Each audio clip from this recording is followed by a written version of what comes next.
উনি আবার ভাবতেছে যে আমরা হয়তো বিষয়টারে লেন্দি করতেছি, আসলে তো তা না।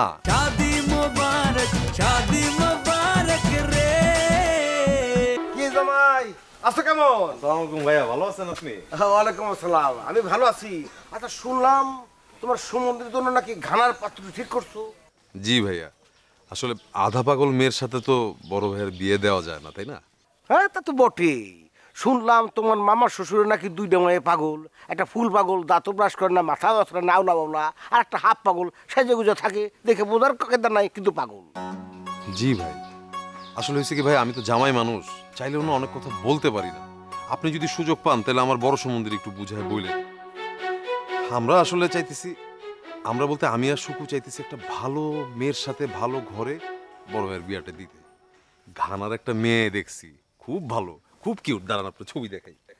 না না না, আমার দেখার দরকার নাই, যে বিয়ে করবো তারে দেখাও, তোমার সম্বন্ধে ওই দেখলে ভালোই। মেজো ভাইয়ের সাথে কথা হয়েছে, মেজো ভাইয়ের কোনো আপত্তি নাই, তিনি উল্টা সাধুবাদ জানাইছেন। ছোট ভাইয়ের সাথেও কথা হয়েছে, কিন্তু মানে আপনার বন্ধু যে, উনি আবার ভাবতেছে যে আমরা হয়তো বিষয়টারে লেন্দি করতেছি, আসলে তো তা না। হ্যাঁ, উনি একটু কমপ্লেক্সে ভুগতেছে, আপনি একটু সুযোগ পেলে ভাইয়েরও বুঝায় বললেন। এখন হয়েছে কি, বড় ভাইয়ের নিয়ে গ্রামের সবাই তো হাসি তামাশা করে, একটু ট্রল করে, তো আমরা চাইতেছি যে ভালো একটা মেয়ে দেখা বুঝা শুনা বিয়েটা দিতে, যেন ভাইয়ারে নিয়ে কেউ আর হাসি ঠাট্টা করতে না পারে, তাই না? গুড গুড ফিল, খুবই ভালো চিন্তা। আচ্ছা ঠিক আছে, আমি এখন যাই। হ্যাঁ ভাইয়া, আপনি আসেন কয়দিন আর? আছি আছি, কয়টা দিন আছি।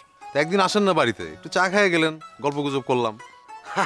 আমি তো যাইতে চাই, কিন্তু তোমার শ্বশুর আব্বা তো পিটুটা এখন পর্যন্ত ঘরেই তুলে নাই। দেখা গেল পিটু বন্ধুটা বাড়িতে নাই, আমি ওই বাড়িতে যা চা খেতে চাই, এই ব্যাপারটা কেমন দেখায় না? কেমন দেখাবে কেন ভাই, এটা কি কথা বললেন আপনি? আপনি কি আর দূরের কেউ নাকি? আপনি কমলার ব্যাপারে আমাদেরকে যে হেল্পটা করছেন, কমলার আপনি শেল্টার দিছেন, এটা তো বিরাট ব্যাপার। যদিও পরবর্তীতে বিয়েটা হয় নাই, হইলে কিন্তু খুব ভালো হইতো, কারণ পরবর্তীতে ওই মেয়েটার গুড কোয়ালিটি মানে পরিচয় ভালো পাওয়া গেছে। জি ভাই, দোয়া করেন যেন এই ঘানার মেয়েটার সাথে বড় ভাইয়ের বিয়েটা দিতে পারি। অবশ্যই দোয়া করি, কারণ বড় ভাইয়ের ওই বিয়েটা হয়ে গেলে পুরা পরিবারের ফাড়াটা কেটে যায়। ঠিক বলছেন। তো ঠিক আছে, তাহলে আমি যাই। হ্যাঁ ওকে ভাই, আসসালামু আলাইকুম। ওয়ালাইকুম আসসালাম।